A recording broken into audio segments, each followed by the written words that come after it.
Vince Russo, I never had any really major issue from Russo. Russo was kind of afraid of me, and I don't want to say that in a cocky manner, but he always treated me with the utmost respect. And did I like everything he did? No. Do I like everything they do now? No. But I like some of the things that Russo did? Yeah.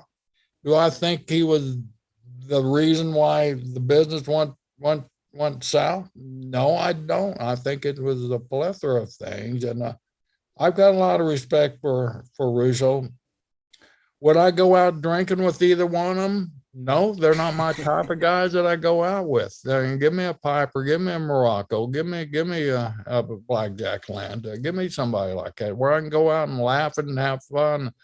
I like to get away from the business every once in a while, and those guys I like to get away from the business also and enjoy themselves. So, but do we need them around? I mean, hell, we're all entertained by what they have to say. So keep on saying it, keep on stirring it. I mean, the business is meant to be stirred.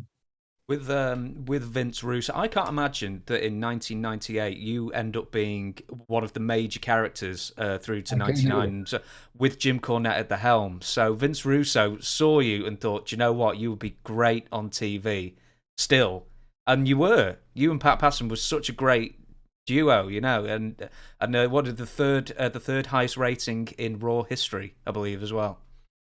I always heard it was I could go with the highest rated, the highest rated wrestling segment in Raw history. Let's put it that way. Can you imagine what they would get nowadays?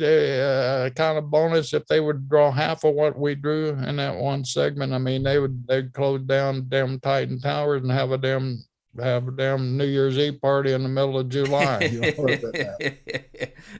But we're very lucky to come along at the same time, and uh, they saw some Pat and I. The reason that character worked so well was because Pat and I didn't take ourselves serious, and we were able to laugh about ourselves. I mean, we realized what our legacy was, and our legacy didn't change because of we playing two goofballs. I think it enhanced our legacy because it showed another side. It showed a diverse ability to our talent that we were able to do.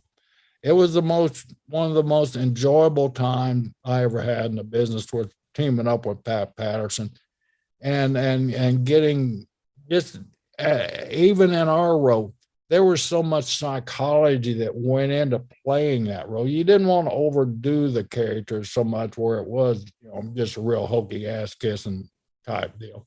You wanted to have a little, and we always, when we were to ourselves, we were always macho guys, but around Vince, it was yes or no, sir. But the funny thing about it, Vince Russo, and I got to give him due here. We were known as the associate when we first started doing this because nobody wanted to call us stooges, because we weren't stooges. Number one, we were associates. So finally, one day in a production meeting, the word just happened to slip out, stooge. And Vince kind of stopped the meeting. He said, wait a minute, they're not stooges, they're our associates. And Russo had the balls to stand up and set up and say, hey, you guys got any problem being called stooges? Well, me and Pat thought it was hilarious. No, call us anything you want to, just write our names right on the paychecks. We become the stooges there. But they in the beginning they had so much respect for Pat and I. It was Vince McMahon's associates, and then we became the Stooges, and when we become the Stooges, of course, everybody adopted that name. And it was really funny backstage because the talent didn't want to call us Stooges because we had dealt with all the talent, and they knew that we weren't Vince's Stooges. They knew we were his side by side co-workers. Well, I was actually going to mention, so you weren't offended by Stooges. Even the first time, I was like, oh, "How dare you!" And then, but the thing is, no one at home would have realised the connotations with that because you'd think probably the Three Stooges as a fan. Well, Sard was originally the third stooge, Sergeant Slaughter, Of but course, yeah. Sard was so valuable as a talent. If you remember back in those days, when they needed something, Sard was kind of the enforcer where he would go in the ring. You had to get by Sergeant Slaughter. So Sarge was needed in that role bigger than, and he still gets upset about it. I've been in the dressing room with him recently a couple times. He's, man, but I said, Sarge, you're just too damn valuable to the company with other roles. And me and Pat were past our prime to get in the ring, where you still could get in the ring. I mean, little did we know we were going to have to get that physical with Stone Cold, and I have to beat the crap out of him every night. Or maybe it's the other way around. It was so long ago.